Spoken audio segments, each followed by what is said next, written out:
Chain snatch ಕಳ್ಳತನ ಪ್ರಕರಣಗಳಿಗೆ break ಹಾಕೋದಕ್ಕೆ ಅವರ ಉಪಸ್ಥಿತಿ ಅಗತ್ಯ ಇತ್ತು. ಬಿಕೋ ಎನ್ನುತ್ತಿದ್ದ ಏರಿಯಾಗೆ ಅವರಿಂದಲೇ ಕಳೆ ಬಂದಿತ್ತು. ಆದರೆ ಈಗ ಅವರ ಅಗತ್ಯ ಇಲ್ಲ. ಅದ್ಯಾರು ಅಂತೀರಾ? ಇಲ್ಲದ ಡೀಟೇಲ್ಸ್.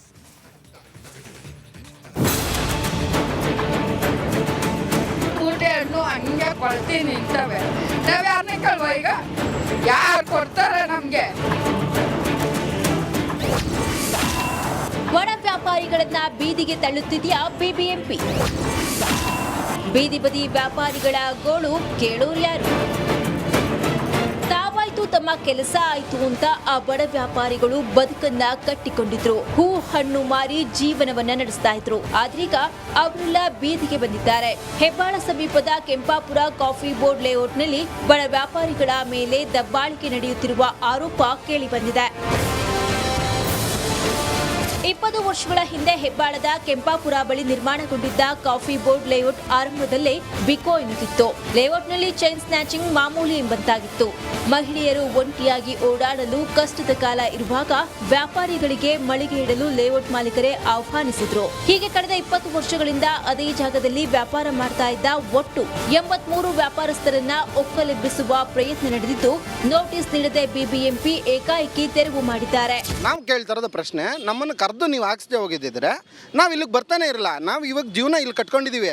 ಇನ್ನೊಂದು ಸರ್ಕಲ್ಗೆ ಹೋದರೆ ಗಾಡಿ ಹಾಕೋಕ್ಕಾಗಲ್ಲ. ಇವತ್ತು ಅದೇ ಆಗಿರೋದು. ಇನ್ನೊಂದು ಸರ್ಕಲಲ್ಲೂ ಇದೇ ಥರನೇ ಯೂನಿಟಿ ಇರುತ್ತೆ. ಅವರು ನಮ್ಮನ್ನು ಗಾಡಿ ಹಾಕಕ್ಕೆ ಬಿಡಲ್ಲ. ನೋಡಪ್ಪ, ನೀವು ಬಂದರೆ ನಮ್ಮ ಹೊಟ್ಟೆ ಪಾಡು ಹೋಗುತ್ತೆ, ದಯವಿಟ್ಟು ನೀವೆಲ್ಲ ಹಾಕ್ತಾಯಿದ್ರೆ ಅಲ್ಲಿ ಗಾಡಿ ಅದ್ರ ಬಿಟ್ಟೆ ಜೀವನ ಇಲ್ಲ.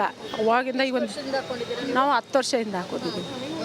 ಅದರಲ್ಲೇ ಜೀವನ. ಇವತ್ತು 2-3 ದಿವಸದಿಂದ ಏನು ವ್ಯಾಪಾರ ಇಲ್ಲ, ಹಾಕಿಸೇ ಕೊಡ್ತಾ ಇಲ್ಲ. ಇಲ್ಲೇ ಇದ್ದೀವಿ, ಇವಾಗ ಕಾಯ್ಕೊಂಡು ಬೆಳಗಿಂದ ಇಲ್ಲೇ ಇದ್ದೀವಿ. ನ್ಯಾಯಕ್ಕಾಗಿ ಬಡ ವ್ಯಾಪಾರಿಗಳು ಹೋರಾಡ್ತಿದ್ದಾರೆ. ನಮ್ಮನ್ನ ಬದುಕಲು ಬಿಡಿ ಎಂದು ಅಂಗಲಾಚ್ತಿದ್ದಾರೆ. ನಿಂಬೆಹಣ್ಣು ಮಾರಿ ಜೀವನ ನಡೆಸುತ್ತಿರುವ ಅಜ್ಜಿಯ ಕತೆ ಕರುಳು ಹಿಂಡುತ್ತೆ. ನಾನು 20 ವರ್ಷದಿಂದ ಮಾಡ್ತಿದ್ದೋ. 20 ವರ್ಷದಿಂದ ಇರಲಿಲ್ಲ. ಈಗ ನಡುವೆ ಭಾರಿ ಹಿಂಸೆ ಕೊಡ್ತಾವ್ರೆ. ನಾವು ಈ ನಡುವೆಗೆ 10,000 ರೂಪಾಯಿ ಸಾಲ ಮಾಡೋದು, 10,000 ರೂಪಾಯಿ ಸಾಲ ಮಾಡೋದು, ಲಕ್ಷಾಂತರ ರೂಪಾಯಿ ಸಾಲ ಆಗದೆ. ಲಕ್ಷಾಂತರ ರೂಪಾಯಿ ಸಾಲ ನಮ್ಗೆ ಯಾರು ತೀರ್ಸ್ತಾರೆ? ಆಶ್ಚರ್ಯ ಅಂದ್ರೆ ವ್ಯಾಪಾರಗಳಿಗೆ ಬಿಬಿಎಂಪಿ ವತಿಯಿಂದ ಲೈಸೆನ್ಸ್ ಅನ್ನು ನೀಡಲಾಗಿದೆ. ವ್ಯಾಪಾರಕ್ಕಾಗಿ ಸಾಲದ ವ್ಯವಸ್ಥೆಯನ್ನು ಕೂಡ ಬಿಬಿಎಂಪಿ ಮಾಡಿಕೊಟ್ಟಿದೆ. ಇಷ್ಟಾದರೂ ದೊಡ್ಡವರ ಮಾತಿಗೋ ಗೊತ್ತಿಲ್ಲ, ಬಡ ವ್ಯಾಪಾರಿಗಳನ್ನ ಒಕ್ಕಲೆಬ್ಬಿಸುವ ಪ್ರಯತ್ನ ಮಾಡಲಾಗ್ತಿದೆ. ದೀಪ್ತಿ ತೋಳ್ಪಾಡಿ ಜೊತೆ Veeresh, republic Kannada, Bengaluru. Chain snatch ಕಳ್ಳತನ ಪ್ರಕರಣಗಳಿಗೆ ಬ್ರೇಕ್ ಹಾಕೋದಕ್ಕೆ ಅವರ ಉಪಸ್ಥಿತಿ ಅಗತ್ಯ ಇತ್ತು. ಬಿಕೋ ಎನ್ನುತ್ತಿದ್ದ ಏರಿಯಾಗೆ ಅವರಿಂದಲೇ ಕಳೆ ಬಂದಿತ್ತು. ಆದರೆ ಈಗ ಅವರ ಅಗತ್ಯ ಇಲ್ಲ. ಅದ್ಯಾರು ಅಂತೀರಾ? ಇಲ್ಲದ ಡೀಟೇಲ್ಸ್.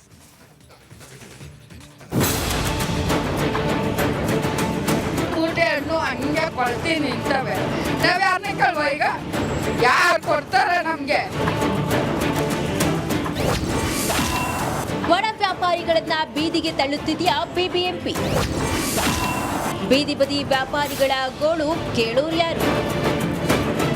ತಾವಾಯ್ತು ತಮ್ಮ ಕೆಲಸ ಆಯ್ತು ಅಂತ ಆ ಬಡ ವ್ಯಾಪಾರಿಗಳು ಬದುಕನ್ನ ಕಟ್ಟಿಕೊಂಡಿದ್ರು. ಹೂ ಹಣ್ಣು ಮಾರಿ ಜೀವನವನ್ನ ನಡೆಸ್ತಾ ಇದ್ರು. ಆದ್ರೀಗ ಅವರೆಲ್ಲ ಬೀದಿಗೆ ಬಂದಿದ್ದಾರೆ. ಹೆಬ್ಬಾಳ ಸಮೀಪದ ಕೆಂಪಾಪುರ ಕಾಫಿ ಬೋರ್ಡ್ ಲೇಔಟ್ನಲ್ಲಿ ಬಡ ವ್ಯಾಪಾರಿಗಳ ಮೇಲೆ ದಬ್ಬಾಳಿಕೆ ನಡೆಯುತ್ತಿರುವ ಆರೋಪ ಕೇಳಿ ಬಂದಿದೆ. 20 ವರ್ಷಗಳ ಹಿಂದೆ ಹೆಬ್ಬಾಳದ ಕೆಂಪಾಪುರ ಬಳಿ ನಿರ್ಮಾಣಗೊಂಡಿದ್ದ ಕಾಫಿ ಬೋರ್ಡ್ ಲೇಔಟ್ ಆರಂಭದಲ್ಲೇ ಬಿಕೋ ಎನ್ನುತ್ತಿತ್ತು. ಲೇಔಟ್ನಲ್ಲಿ ಚೈನ್ ಸ್ನ್ಯಾಚಿಂಗ್ ಮಾಮೂಲಿ ಎಂಬಂತಾಗಿತ್ತು.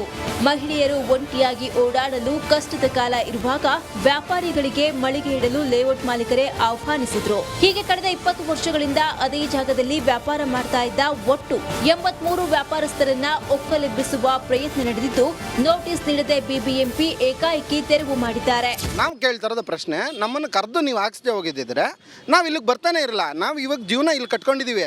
ಇನ್ನೊಂದು ಸರ್ಕಲ್ಗೆ ಹೋದರೆ ಗಾಡಿ ಹಾಕೋಕ್ಕಾಗಲ್ಲ. ಇವತ್ತು ಅದೇ ಆಗಿರೋದು. ಇನ್ನೊಂದು ಸರ್ಕಲಲ್ಲೂ ಇದೇ ಥರನೇ ಯೂನಿಟಿ ಇರುತ್ತೆ. ಅವರು ನಮ್ಮನ್ನು ಗಾಡಿ ಹಾಕಕ್ಕೆ ಬಿಡಲ್ಲ. ನೋಡಪ್ಪ, ನೀವು ಬಂದರೆ ನಮ್ಮ ಹೊಟ್ಟೆ ಪಾಡು ಹೋಗುತ್ತೆ, ದಯವಿಟ್ಟು ನೀವೆಲ್ಲ ಹಾಕ್ತಾಯಿದ್ರೆ ಅಲ್ಲಿ ಗಾಡಿ ಅದ್ರ ಬಿಟ್ಟೆ ಜೀವನ ಇಲ್ಲ. ಅವಾಗಿಂದ ನಾವು 10 ವರ್ಷದಿಂದ ಹಾಕೋದಿದ್ದೀವಿ. ಅದರಲ್ಲೇ ಜೀವನ. ಇವತ್ತು 2-3 ದಿವಸದಿಂದ ಏನು ವ್ಯಾಪಾರ ಇಲ್ಲ, ಹಾಕಿಸೇ ಕೊಡ್ತಾ ಇಲ್ಲ. ಇಲ್ಲೇ ಇದ್ದೀವಿ, ಇವಾಗ ಕಾಯ್ಕೊಂಡು ಬೆಳಗಿಂದ ಇಲ್ಲೇ ಇದ್ದೀವಿ. ನ್ಯಾಯಕ್ಕಾಗಿ ಬಡ ವ್ಯಾಪಾರಿಗಳು ಹೋರಾಡ್ತಿದ್ದಾರೆ. ನಮ್ಮನ್ನ ಬದುಕಲು ಬಿಡಿ ಎಂದು ಅಂಗಲಾಚ್ತಿದ್ದಾರೆ. ನಿಂಬೆಹಣ್ಣು ಮಾರಿ ಜೀವನ ನಡೆಸುತ್ತಿರುವ ಅಜ್ಜಿಯ ಕತೆ ಕರುಳು ಹಿಂಡುತ್ತೆ. ನಾನು 20 ವರ್ಷದಿಂದ ಮಾಡ್ತಿದ್ದೋ. 20 ವರ್ಷದಿಂದ ಇರಲಿಲ್ಲ. ಈಗ ನಡುವೆ ಭಾರಿ ಹಿಂಸೆ ಕೊಡ್ತಾವ್ರೆ.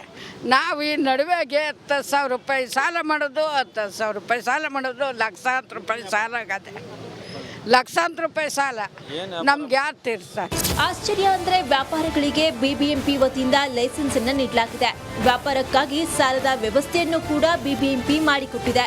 ಇಷ್ಟಾದರೂ ದೊಡ್ಡವರ ಮಾತಿಗೋ ಗೊತ್ತಿಲ್ಲ, ಬಡ ವ್ಯಾಪಾರಿಗಳನ್ನ ಒಪ್ಪಲೆಬ್ಬಿಸುವ ಪ್ರಯತ್ನ ಮಾಡಲಾಗ್ತಿದೆ. ದೀಪ್ತಿ ತೋಳ್ಪಾಡಿ ಜೊತೆ Veeresh, republic Kannada, Bengaluru. Chain snatch ಕಳ್ಳತನ ಪ್ರಕರಣಗಳಿಗೆ ಬ್ರೇಕ್ ಹಾಕೋದಕ್ಕೆ ಅವರ ಉಪಸ್ಥಿತಿ ಅಗತ್ಯ ಇತ್ತು. ಬಿಕೋ ಎನ್ನುತ್ತಿದ್ದ ಏರಿಯಾಗೆ ಅವರಿಂದಲೇ ಕಳೆ ಬಂದಿತ್ತು. ಆದರೆ ಈಗ ಅವರ ಅಗತ್ಯ ಇಲ್ಲ. ಅದ್ಯಾರು ಅಂತೀರಾ? ಇಲ್ಲದ ಡೀಟೇಲ್ಸ್.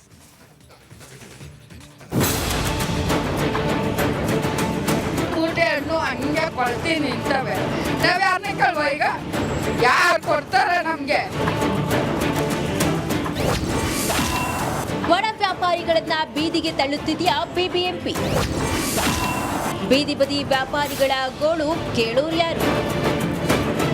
ತಾವಾಯ್ತು ತಮ್ಮ ಕೆಲಸ ಆಯ್ತು ಅಂತ ಆ ಬಡ ವ್ಯಾಪಾರಿಗಳು ಬದುಕನ್ನ ಕಟ್ಟಿಕೊಂಡಿದ್ರು. ಹೂ ಹಣ್ಣು ಮಾರಿ ಜೀವನವನ್ನ ನಡೆಸ್ತಾ ಇದ್ರು. ಆದ್ರೀಗ ಅವರೆಲ್ಲ ಬೀದಿಗೆ ಬಂದಿದ್ದಾರೆ.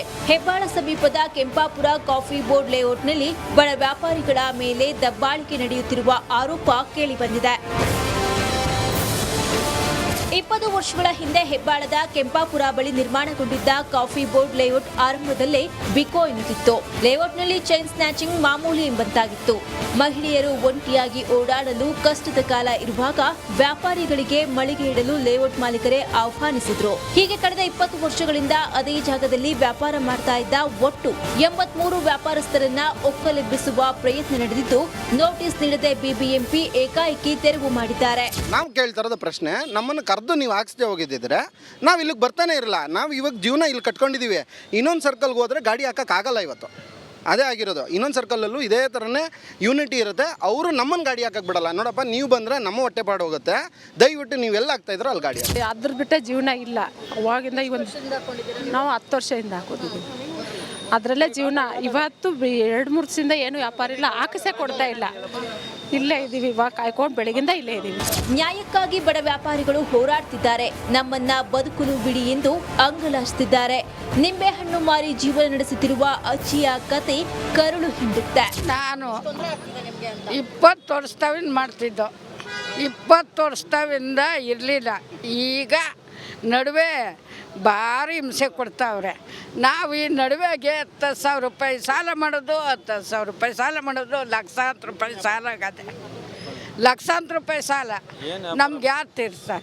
ಆಶ್ಚರ್ಯ ಅಂದ್ರೆ ವ್ಯಾಪಾರಿಗಳಿಗೆ ಬಿಬಿಎಂಪಿ ವತಿಯಿಂದ ಲೈಸೆನ್ಸ್ ಅನ್ನು ನೀಡಲಾಗಿದೆ.